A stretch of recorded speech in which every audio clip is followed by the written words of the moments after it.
వివిధ పార్టీ నాయకులు కార్యకర్తలు కూడా అలాగే ఈ స్కూల్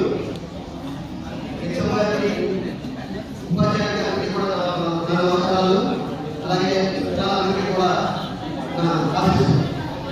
మరి కార్యక్రమానికి మమ్మల్ని ఆహ్వానించేందుకు ఈ కార్యక్రమం పాల్గొన్నందుకు మాకు చాలా సంతోషంగా ఉంది. మరి చంద్రబాబు నాయుడు గారు అందరూ చదువుకోవాలనే ఉద్దేశంతో గత ప్రభుత్వంలో ఇప్పుడు ఏమారి అమ్మఒడి అనే పేరుతో ఇంట్లో ఒకరికే చదువుకోవడానికి అవకాశం కల్పించారు.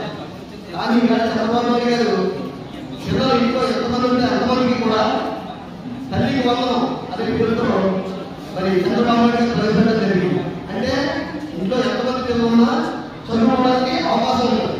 అది చంద్రబాబు నాయుడు గారు అందరూ విద్యార్థులు అందరూ కూడా చదువుకోవాలని మంచి ఉద్దేశం చేసి కార్యక్రమాలు. తర్వాత ఇప్పుడు అమరావతి చంద్రబాబు నాయుడు గారు తెలంగాణలో మొదలు పెట్టిస్తున్నారు. వెళ్ళిపోయి మనకే 2 ఏళ్ళు అవుతుంది. ఈ అదృష్టం మనం మీరు ఆ టైం పాస్ పెట్టుకుంటే ఆ టైంకి అమరావతి టైం అనేది జాగ్రత్త చూడాలి. తల్లిదండ్రుల వాళ్ళు విస్మరించవచ్చు. వాళ్ళందరినీ జాగ్రత్త చూడాలి. మీ ఫలితం జాత అందరూ జాగ్రత్త అందరూ జాగ్రత్త చదువుకుని మంచి పొజిషన్ రావాలని మనస్ఫూర్తిగా కోరుకునే అవకాశం.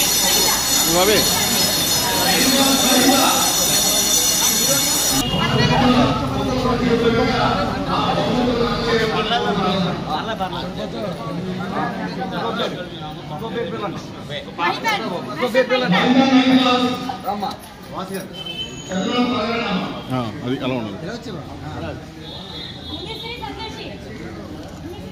ఓకే ఇన్ని గారు కుమారస్వామి గారు వస్తారు. మీరు ఉంటే చాలు ఎదురా. ఓకే